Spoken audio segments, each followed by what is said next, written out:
नमस्कार दोस्तों, स्वागत है आपका हमारे यूट्यूब चैनल उत्तराखंड ज्ञान यात्रा में। दोस्तों, ये हमारे उत्तराखंड सिंगल लाइनर जो कि बीएस नेगी जी की पुस्तक है। तो उत्तराखंड की हमारी रिवीजन सीरीज है और इसमें हम उत्तराखंड के जो है सिंगल लाइनर पुस्तक है, तो इसमें जितने भी चैप्टर हैं तो चैप्टर वाइज हम उनका अध्ययन कर रहे हैं।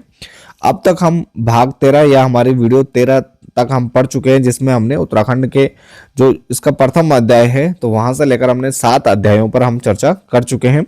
और अभी हम पहुंचे हैं उत्तराखंड में स्वतंत्रता जो आंदोलन चलाया गया था, तो उसमें क्या क्या इंपॉर्टेंट चीजें हैं जो कि यहाँ पर उत्तराखंड सिंगल लाइनर जो इस पुस्तक में दी गई हैं, तो उनके बारे में हम चर्चा करने वाले हैं।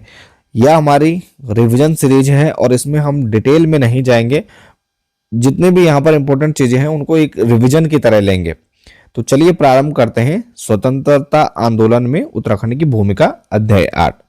तो सबसे पहले हम उत्तराखंड में क्रांति विद्रोह की बात करें तो यह जो प्रारंभ हमें देखने को मिलता है, तो यह देखने को मिलता है हमें यहाँ पर 1824 से, और यह रुड़की के कुंजा तालुका से प्रारंभ होता है। तो उत्तराखंड में जो क्रांति का बिगुल है तो रुड़की से प्रारंभ होता है, कुंजा तालुका था, और यह लंडौर रियासत के विजय सिंह व कल्याण सिंह यहाँ पर इस आंदोलन का नेतृत्व कर रहे थे, जिन्हें कालू एवं बीजा स्वतंत्रता सेनानी के नाम से जाना जाता है।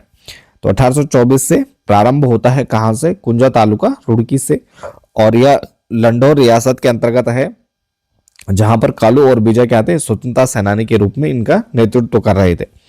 उसके बाद 1857 चंपावत के कालू सिंह मेहरा जी ने कुमाऊं में अंग्रेजों का विरोध किया और क्रांतिवीर नामक एक गुप्त संगठन बनाया। तो यह एग्जाम में भी पूछा जा चुका है, और जिन्हें उत्तराखंड के प्रथम स्वतंत्रता सेनानी होने का दर्जा प्राप्त है। किसको? कालू सिंह मेहरा को 1857 की क्रांति के दौरान।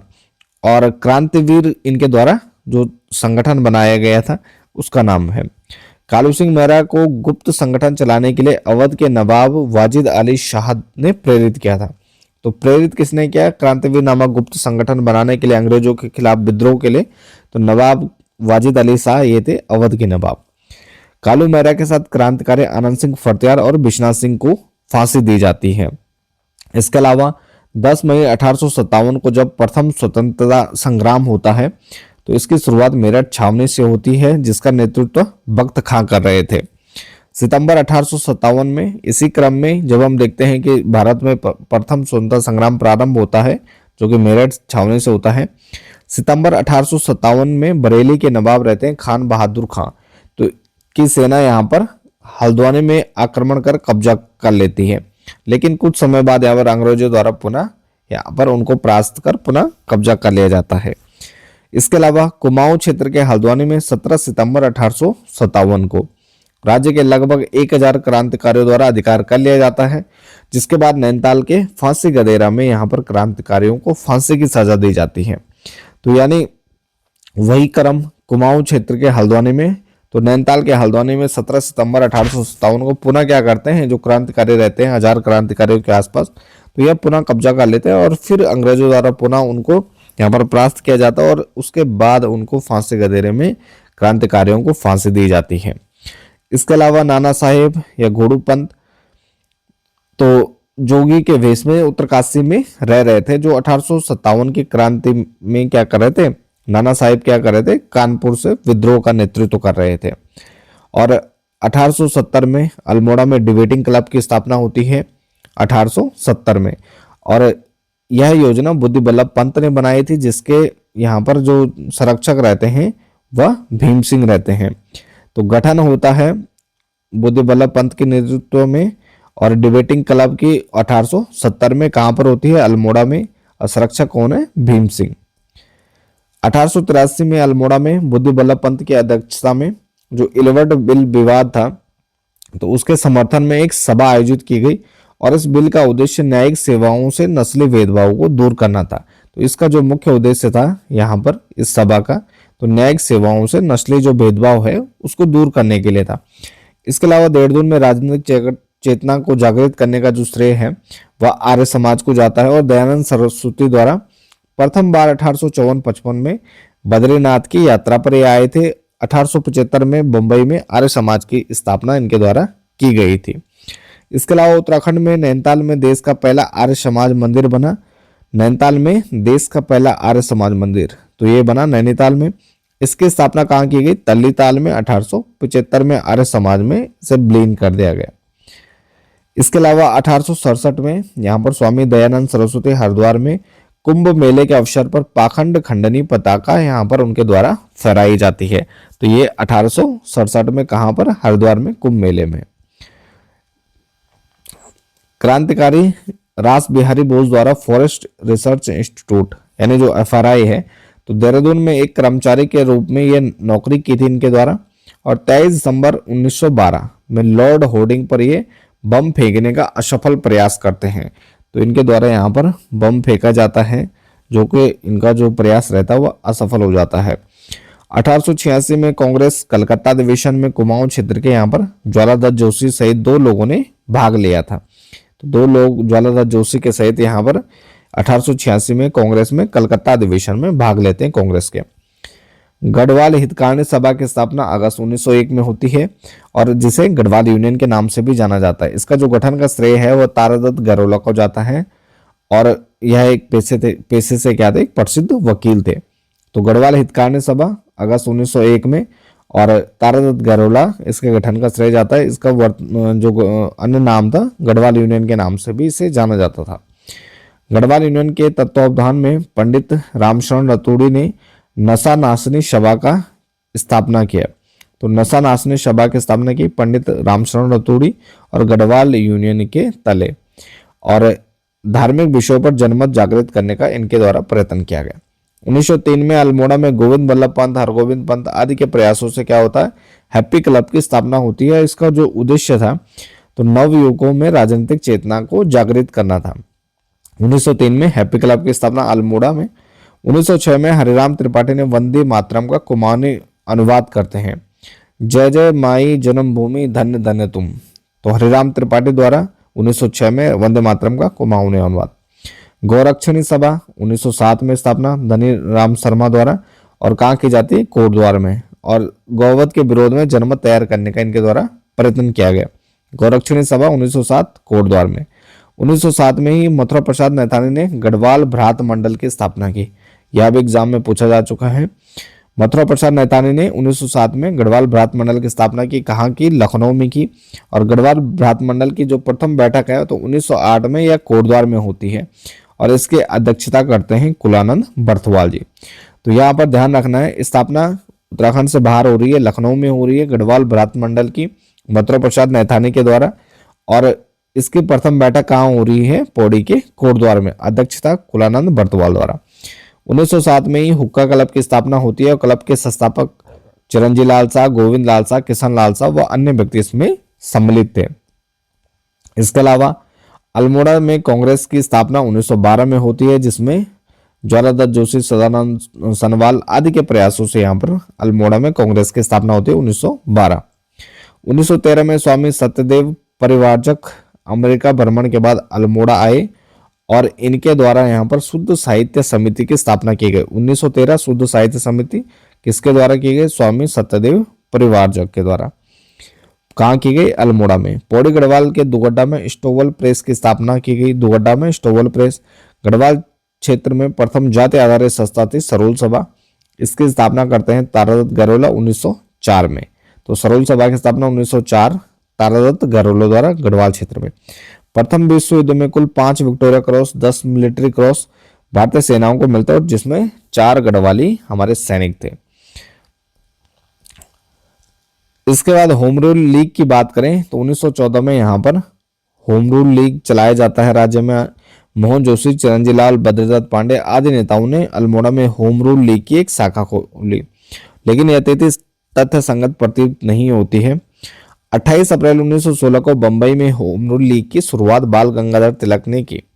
होम रूल लीग के पक्ष में बद्रीदत्त पांडे का कथन है कि हमने छली बुढ़िया बसंती की होम रूल लीग नहीं खोली है, वरन लोकमान्य तिलक वाली लीग खोली है। यह कटाक्ष किस पर किया था? उन्होंने एनी बेसेंट पर किया था। सितंबर 1916 में एनी बेसेंट ने मद्रास में होम रूल लीग खोली और 1918 में स्वामी विचारानंद सरस्वती ने देहरादून में होम रूल लीग की एक शाखा स्थापित की। तो यहाँ पर उत्तराखंड में जो अधिकतर यहाँ पर किताबें हैं तो उनमें 1914 ईस्वी में देखने को मिलता है होम रूल लीग। अब इसके पीछे क्या तर्क है वह, यानी क्या इसके पीछे तथ्य है वह देखने को नहीं मिलता है, जो कि यहाँ पर तथ्य संगत प्रतीत नहीं होता है। तो 1914 में यहाँ पर माना जाता है, और ज़्यादातर यह पुराने जो एग्ज़ाम हुए थे तो उसमें भी यह जो यूके ट्रिपल एस सी है, यूके पीएससी, तो उनके द्वारा जो आंसर है 1914 दिया जाता था। इसके अलावा उत्तराखंड में 1857 की जो प्रथम स्वतंत्रता संग्राम का प्रभाव देखने को मिलता है। तो इसमें हम देखते हैं कि 1857 की क्रांति के समय गढ़वाल के डिप्टी कमिश्नर बैकेट थे। 1857 के विद्रोह के पश्चात कुमाऊनी कमिश्नरी की जनता से उनके हथियार प्रशासन को जमा करने का आदेश दिया जा गया, जिसके जवाब में कुमाऊनी जो कमिश्नर हेनरी रैमजे रहते हैं तो उनके द्वारा यहाँ पर हेनरी रैमजे द्वारा तत्कालीन जो वायसराय रहते हैं लॉर्ड कनिंग, तो उनको पत्र लिखा जाता है और कहा जाता है, क्या आपने राजभक्त हिंदू गोरखा व पर्वतीय जनता को उनकी राजभक्ति का यही पुरस्कार दिया कि उनके शस्त्रों को शस्त्रागार में जमा करने का आदेश दे दिया। तो यह जो पत्र है तो यह लिखा जाता है हेनरी रैमजे द्वारा, किसके लिए? वायसराय लॉर्ड कैनिंग के लिए। अब इसके बाद कुमाऊं परिषद 1916 का गठन एवं कार्य। तो यहाँ पर 1916 में कुमाऊं परिषद का गठन होता है और यह काफ़ी महत्वपूर्ण यहाँ पर संस्था रहती है। तो इसके बारे में कई बार एग्जाम में आ चुका है, तो चलिए जानते हैं क्या क्या इंपॉर्टेंट है। कुमाऊं परिषद के गठन की प्रथम कल्पना अल्मोड़ा अखबार के अंक 31 मार्च 1908 में की गई। अल्मोड़ा अखबार में 31 मार्च 1908। कुमाऊं परिषद की स्थापना 30 सितंबर 1916 को, और इसमें हरगोविंद पंत, बद्रीदत्त पांडे, गोविंद बल्लभ पंत, प्रेम बल्लभ पांडे, इंद्रलाल शाह, मोहन सिंह, चंद्रलाल शाह, लक्ष्मीदत्त शास्त्री आदि के प्रयासों से होती हैं। और इसका जो राजनीति मतलब प्रमुख उद्देश्य था तो राजनीतिक, सामाजिक और शिक्षा का यहाँ पर विकास करना था। प्रथम बैठक की बात करें राय बहादुर छिपाल की अध्यक्षता में मझेड़ा अल्मोड़ा में होती है। द्वितीय अधिवेशन बेगार एवं मुक्ति एवं जंगलात अधिकार जनता को लौटाने संबंधी इसमें प्रस्ताव रखे जाते हैं द्वितीय अधिवेशन में। तृतीय अधिवेशन गढ़वाल क्षेत्र के सर्वाधिक प्रतिनिधियों ने इसमें भाग लिया था तृतीय अधिवेशन में, और इस अधिवेशन को हिंदू मुस्लिम एकता के रूप में जाना जाता है, जो कि कोटद्वार में होता है। इसके अलावा 1916 के कांग्रेस अधिवेशन में सरोजिनी नायडू ने मोहम्मद अली जिन्ना को हिंदू मुस्लिम एकता का राजदूत कहा। किसने कहा? सरोजिनी नायडू ने। कोटद्वार अधिवेशन के दौरान बद्रीदत्त पांडे को हिंदू मुस्लिम एकता का प्रणेता कहा गया। तो कोटद्वार अधिवेशन के दौरान बद्रीदत्त पांडे को क्या कहा गया? हिंदू मुस्लिम एकता का प्रणेता। कुमाऊं परिषद के तीसरे सम्मेलन में जंगलात संबंधी जो प्रस्ताव था तो वह प्रेम बल्लभ पांडे ने, और साथ ही कुली उतार संबंधित जो प्रस्ताव थे वह मथुरा दत्त नैथानी ने यहाँ पर रखे थे।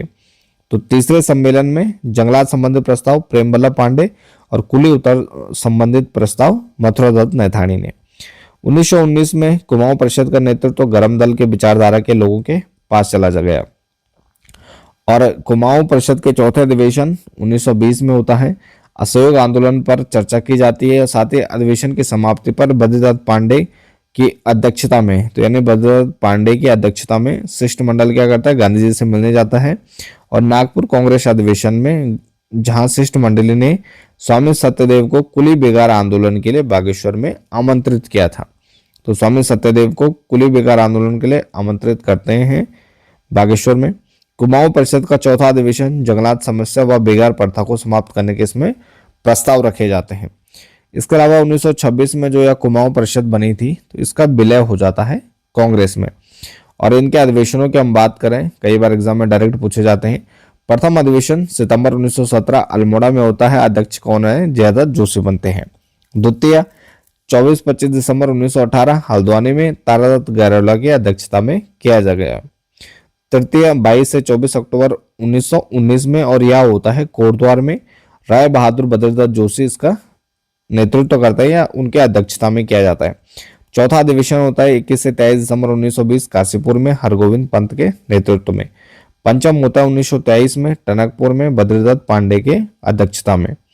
और छठवां अधिवेशन 1926 में होता है रानीखेत गनियादौली में, और जहां पर मुकंदी लाल की अध्यक्षता में यह अधिवेशन किया जाता है।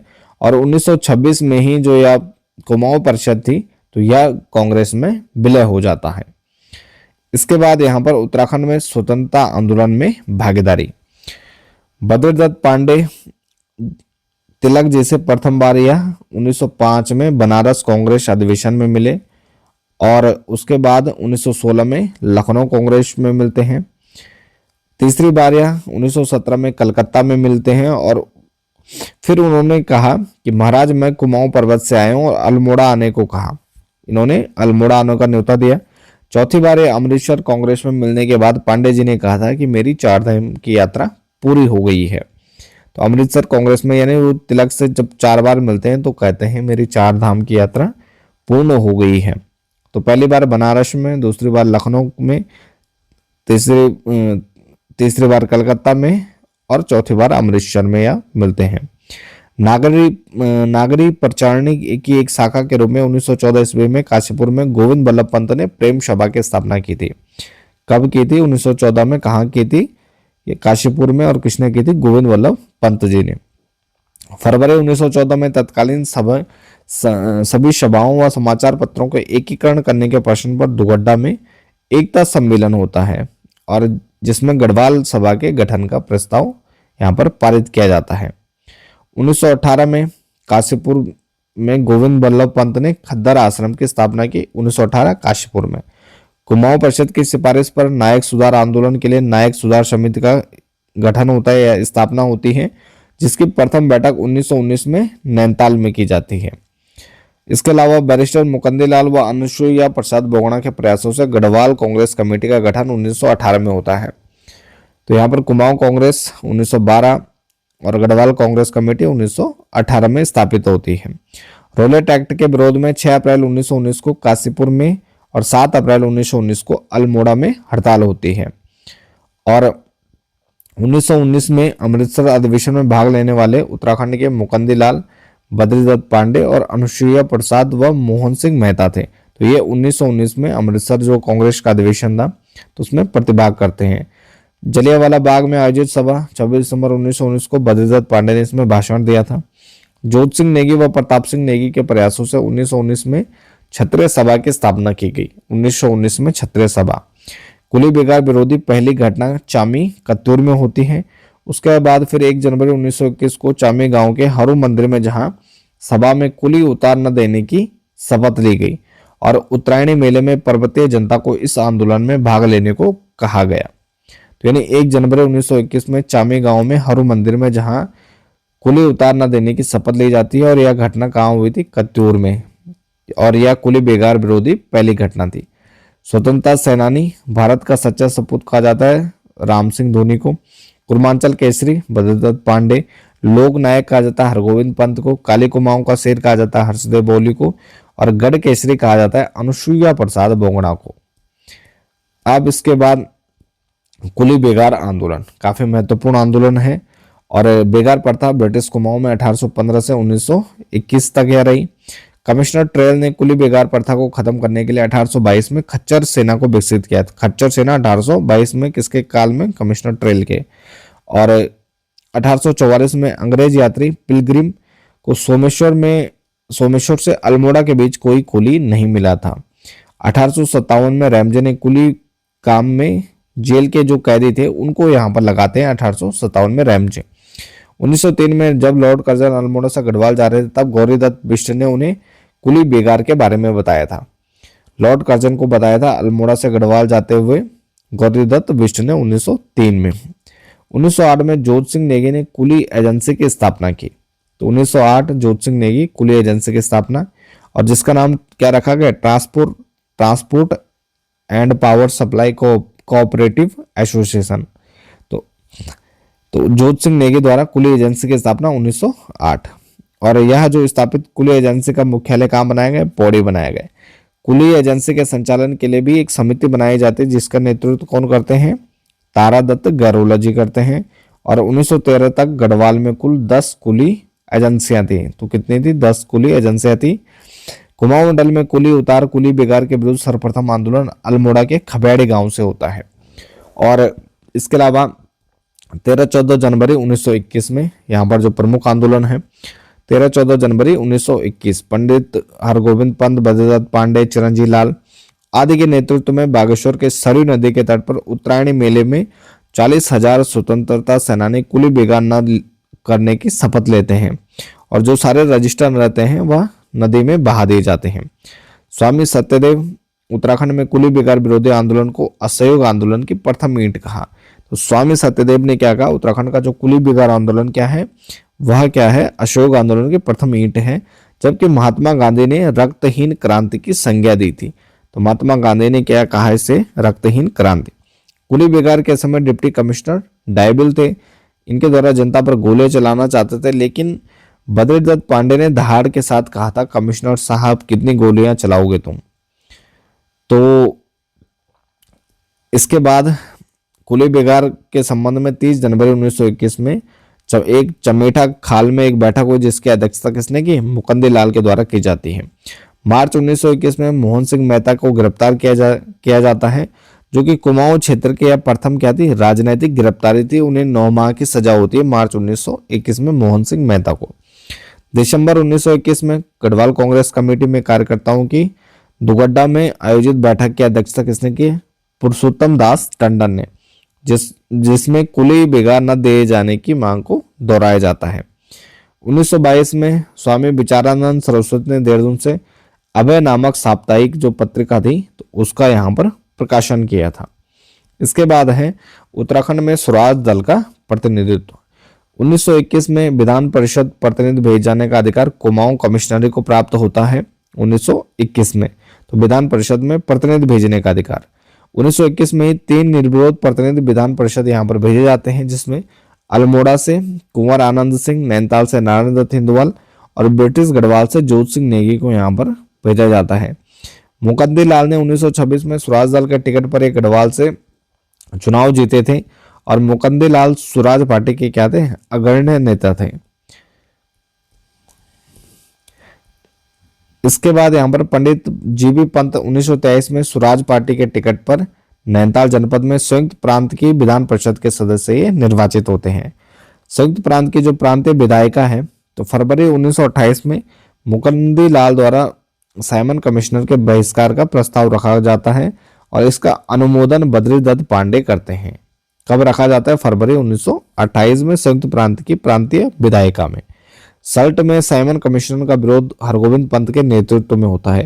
तो सल्ट में साइमन कमिश्नर का विरोध हरगोविंद पंत के नेतृत्व में। सीट की बात करें और चुनाव की बात करें तो 1923 और 1926 के चुनाव में गढ़वाल सीट पर मुकंदी लाल यहाँ पर निर्वाचित होते हैं। 1926 में मुकंदी लाल ही बनते हैं। नैनीताल सीट से पंडित गोविंद बल्लभ पंत 1923 में और दोबारा भी 1926 में पंडित गोविंद बल्लभ पंत। अल्मोड़ा सीट में 1923 में हरगोविंद पंत बनते हैं और 1926 में बद्रीदत्त पांडे यहाँ पर चुनाव जीतते हैं। इसके बाद उत्तराखंड में महात्मा गांधी जी के आगमन की बात करें तो 5 अप्रैल 1915 को यह हरिद्वार में कुंभ मेले में इनके द्वारा भाग लिया जाता है। दूसरी बार 1927 में यह हरिद्वार आए थे। 1916 में महात्मा गांधी जी देहरादून की यात्रा की थी। 1916 देहरादून और 14 जून 1929 में गांधी जी ने पहली बार कुमाऊं का दौरा किया था, जिस यात्रा में उनके साथ पंडित जवाहरलाल नेहरू, देवदास गांधी और प्यारेलाल आदि लोग इसमें सम्मिलित होते हैं। 14 जून 1929 कुमाऊं का दौरा। बागेश्वर में ये कौशानी में 12 दिनों का प्रवास के दौरान गांधी जी ने अनासक्ति योग के नाम से क्या करते हैं, गीता की भूमिका लिखते हैं 12 दिनों के अपने प्रवास में। महात्मा गांधी ने यंग इंडिया के एक लेख में कौशानी को क्या कहा, भारत का स्विट्जरलैंड कहा है। यह एग्जाम में कई बार पूछा जा चुका है कि यंग इंडिया के एक लेख में कौशानी को महात्मा गांधी द्वारा क्या कहा गया है, तो ये भारत का स्विट्जरलैंड कहा गया है। महात्मा गांधी ने 2 जुलाई 1929 तक एक कौशानी में रहते हैं, जिसके बाद 16 से 24 अक्टूबर 1929 में गांधी जी क्या करते हैं, गढ़वाल की यात्रा करते हैं। तो 2 जुलाई 1929 तक कुमाऊं यात्रा, उसके बाद यहाँ पर 16 से 24 अक्टूबर 1929 तक यहाँ पर गढ़वाल यात्रा। मई 1931 में एक बार पुनः गांधी जी नैनीताल आए। इस दौरान ये मैल्कम हैली से मिलते हैं। इसके बाद है आजाद हिंद फौज।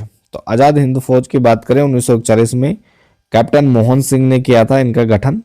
सुभाष चंद्र बोस ने 1943 में सिंगापुर में आजाद हिंद फौज की बागडोर ये संभालते हैं, जिसमें उत्तराखंड के 12% सैनिक, लगभग 2500 सैनिक इसमें थे। लेफ्टिनेंट चंद्र सिंह नेगी सिंगापुर में ऑफिसर्स ट्रेनिंग स्कूल के कमांडर ये नियुक्त होते हैं। मेजर देव सिंह दानू नेताजी के अंगरक्षक बटालियन के ये कमांडर बनते हैं। Colonel PC Raturi Subhash regiment की प्रथम बटालियन के कमांडर थे, जिन्हें बर्मा कैंपेन में अदम्य साहस दिखाने के लिए सरदार ए जंग की उपाधि से सम्मानित किया गया था। सरदार ए जंग की उपाधि बर्मा कैंपेन में अदम्य साहस के लिए, और ये सुभाष रेजिमेंट की प्रथम बटालियन के कमांडर थे। 21 सितंबर 1942 में गढ़वाल राइफल के दो बटालियनें 2/18 व 5/18 तो यह आज़ाद हिंद फौज में शामिल हो जाती हैं। जौनसर बाबर के वीर केसरी चंद आज़ाद हिंद फौज में शामिल होते हैं, जो इम्फाल मोर्चे के दौरान पकड़े गए थे, उनको फांसी दी जाती है। 3 मई 1945 को वीर केसरी चंद को दिल्ली में फांसी दी गई, और जिनकी स्मृति में 3 मई को चौलीथात में मेला लगता है। इसके बाद है पेशावर कांड। तो 23 अप्रैल 1930 को यहाँ पर वीर चंद्र सिंह गढ़वाली निहत्थे अफगान जो यहाँ पर आंदोलनकारी थे, उन पर गोली चलाने से मना कर देते हैं। खुदाई खिदमतगार या लाल कुर्ती सेना का नेतृत्व कौन कर रहे थे? खान अब्दुल गफ्फार खां। तो यह क्या करते हैं, जो अफगानी आंदोलनकारी हैं, खान अब्दुल खान गफ्फार खां के नेतृत्व में आंदोलन कर रहे थे, जिन्हें सीमांत गांधी भी कहते हैं, तो इन पर गोली चलाने से इनकार कर देते। 23 अप्रैल 1903 को कौन करते हैं? वीर चंद्र सिंह गढ़वाली। और ये 2/18 गढ़वाल राइफल के 72 जो सैनिक थे, तो पेशावर के किस्सा खाने बाजार के हरि सिंह लाइन्स में ये तैनात थे। तो गढ़वाल सैनिकों को कमांडर रिकेड क्या करते हैं? गोली चलाने का आदेश देता है। तो कमांडर रिकेड के नेतृत्व में इनको गोली चलाने का आदेश मिलता है, और भीड़ पर 3 राउंड फायर करो का आदेश इनको दिया जाता है, जिसके जवाब में वीर चंद्र सिंह गढ़वाली कहते हैं गढ़वाली सीज फायर। तो यहाँ पर ये गोली नहीं चलाते हैं। मोतीलाल नेहरू ने 23 अप्रैल के दिन को गढ़वाल दिवस मनाने की घोषणा की थी। तो यहाँ पर जो पेशावर कांड है, तो इसमें वीर चंद्र सिंह गढ़वाली द्वारा दो अदम्य साहस दिखाया जाता है। तो मोतीलाल नेहरू ने 23 अप्रैल के दिन को इसी क्रम में क्या किया था? गढ़वाल दिवस मनाने की घोषणा की थी। 2 जून 1930 में काबुल के एबटाबाद में फौजी अदालत बैठी, जिसमें गढ़वाली सैनिकों की तरफ से पैरवी किसने की? मुकंदी लाल द्वारा यहाँ पर उनकी पैरवी की जाती है। 13 जून 1930 को गढ़वाल की सैनिक अदालत ने चंद्र सिंह भंडारी को पेशावर का नायक ठहराते हुए काला पानी की सजा सुनाई थी।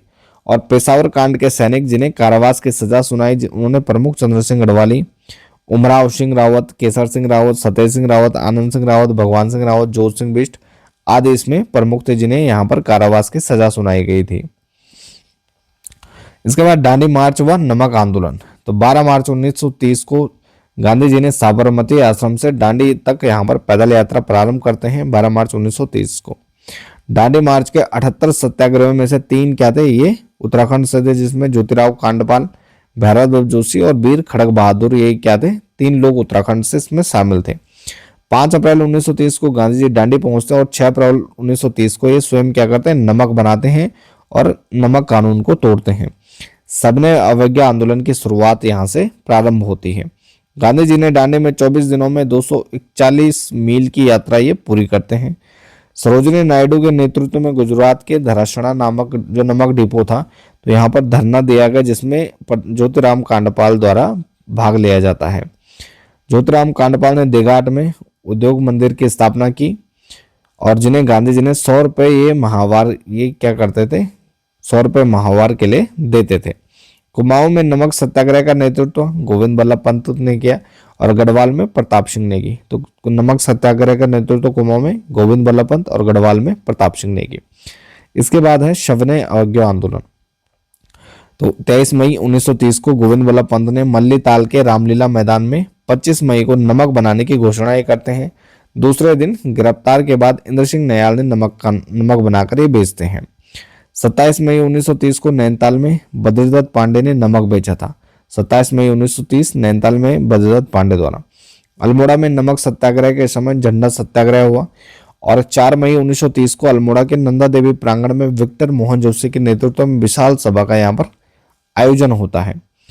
28 अगस्त 1930 को जयानंद भारती व उसके साथियों ने जहरी खाल में स्कूल में यहाँ पर ये झंडा फहराते हैं। कौन फहराते हैं? जयानंद भारती और उसके साथी।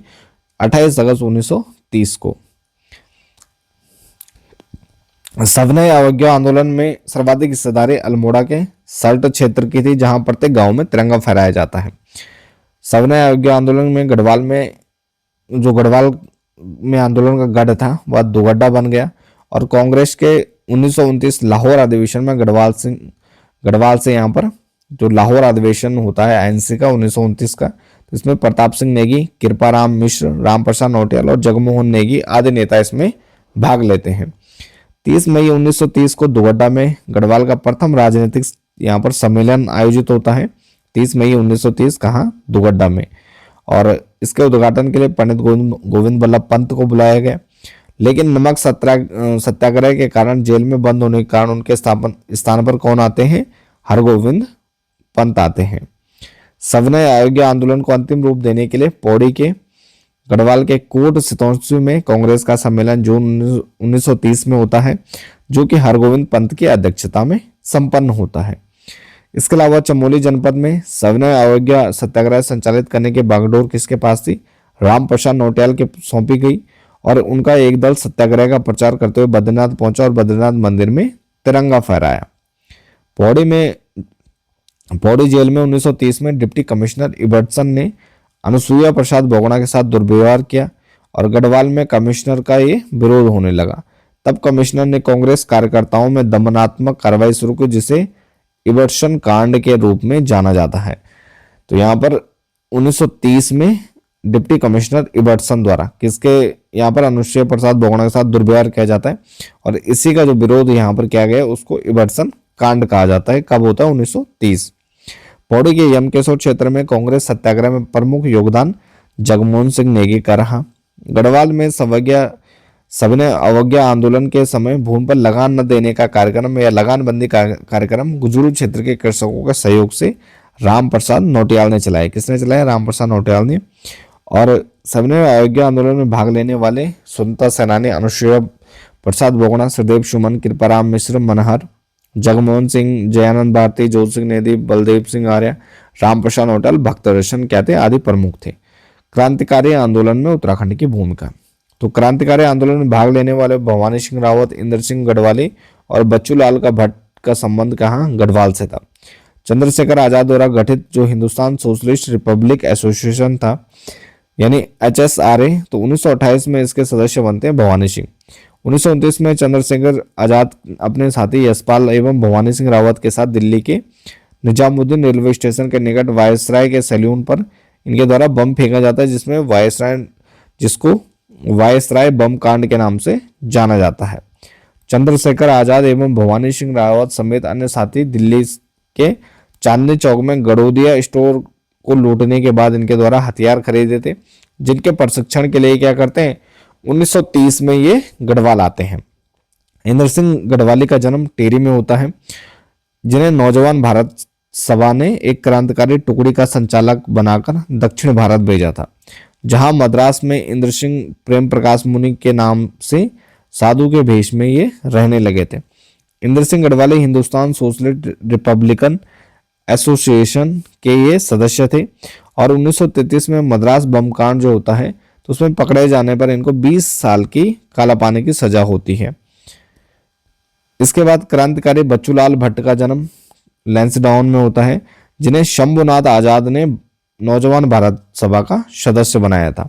बच्चूलाल भट्ट 1933 के ऊटी बैंक डकैती कांड में इनके द्वारा भाग लिया जाता है और 18 साल की जेल होती है। ऊटी बैंक डकैती कांड 1933 बच्चूलाल द्वारा प्रतिभाग और 18 साल की जेल। इसके बाद 1923 के बाद उत्तराखंड में स्वतंत्रता आंदोलन की भूमिका। तो यह वीडियो काफ़ी लंबी हो जाएगी, तो इसको जो हमारा नेक्स्ट वीडियो होगी तो उसमें बाकी जो टॉपिक है उसको डिस्कस कर लेंगे। तो इसके साथ ही इस वीडियो को यहीं पर समाप्त करते हैं। बाकी आप बने रहे चैनल के साथ, मिलते हैं नेक्स्ट टॉपिक नेक्स्ट वीडियो के साथ। तब तक के लिए